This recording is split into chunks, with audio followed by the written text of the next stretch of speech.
സെക്രട്ടേറിയറ്റിലെ സമര ഗേറ്റ് തുറന്നു. ഈ വാർത്ത കുറച്ചു നാളുകൾക്ക് മുൻപുള്ളതാണ്. കൃത്യമായി പറഞ്ഞാൽ 2023 മാർച്ച് 29. പക്ഷേ അടുത്തിടെ നിങ്ങൾ കുറച്ച് വാർത്തകൾ കേട്ടിട്ടുണ്ടാവും. ഒരു പതിറ്റാണ്ടായി അടഞ്ഞു കിടന്ന സെക്രട്ടേറിയറ്റിലെ നോർത്ത് ഗേറ്റ് തുറന്നുവെന്ന്. എല്ലാ വലതുപക്ഷ മാധ്യമങ്ങളും നിങ്ങളെ ഈ അടുത്തിടെ കേൾപ്പിച്ച വാർത്ത ഇങ്ങനെയായിരിക്കും. പക്ഷേ 3 വർഷം മുന്നേ സമരഗേറ്റ് തുറന്ന വാർത്ത ഈ പറഞ്ഞ എല്ലാ മാധ്യമങ്ങളും റിപ്പോർട്ട് ചെയ്തിട്ടുള്ളതുമാണ്. കോൺഗ്രസിന്റെ സ്തുതിപാഠകരായ മാധ്യമങ്ങൾക്ക് UDF സർക്കാരിനെ തുടക്കത്തിലൊന്ന് ബൂസ്റ്റ് ചെയ്യണമല്ലോ. അതിനായിട്ടാണ് ഒരു എളുപ്പമില്ലാതെ ഒരു പതിറ്റാണ്ടായി നോർത്ത് ഗേറ്റ് അടഞ്ഞു കിടക്കുകയായിരുന്നുവെന്നും കഴിഞ്ഞ 10 വർഷമായി ഇതിലൂടെ ഒരു സന്ദർശകനും ഉദ്യോഗസ്ഥനും ഭരണാധികാരിയും സെക്രട്ടേറിയറ്റിലേക്ക് കയറിപ്പോയിട്ടില്ലെന്നും മാധ്യമങ്ങൾ പറഞ്ഞു വെക്കുന്നത്. പക്ഷേ അന്നത്തെ ഈ വാർത്തയുടെ ബാക്കി ഭാഗം കൂടി ഒന്ന് കേട്ടു നോക്കുക. കോവിഡ് നിയന്ത്രണങ്ങളുടെ ഭാഗമായിട്ടായിരുന്നു ഗേറ്റ് നീണ്ട നാളത്തേക്ക് പൂട്ടിയത്. 4 സുരക്ഷാ ഗേറ്റുകളാണ് സെക്രട്ടേറിയറ്റിൽ ഉള്ളത്. സെക്രട്ടേറിയറ്റിലെ പ്രധാന കവാടമാണ് നോർത്ത് ഗേറ്റ്.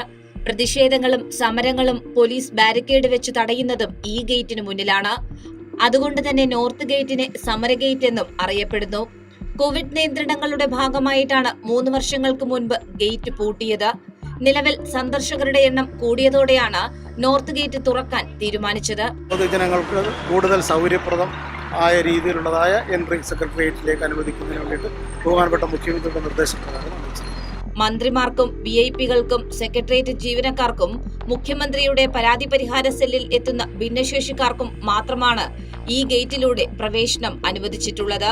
മുൻ മുഖ്യമന്ത്രി പിണറായി വിജയന്റെ നിർദ്ദേശപ്രകാരം കോവിഡ് നിയന്ത്രണങ്ങൾക്ക് ശേഷം തുറന്ന സെക്രട്ടേറിയറ്റിലെ സമര ഗേറ്റ് മാധ്യമങ്ങൾക്കെല്ലാം 10 വർഷം പൂട്ടിക്കിടന്ന ഗേറ്റായി മാറി.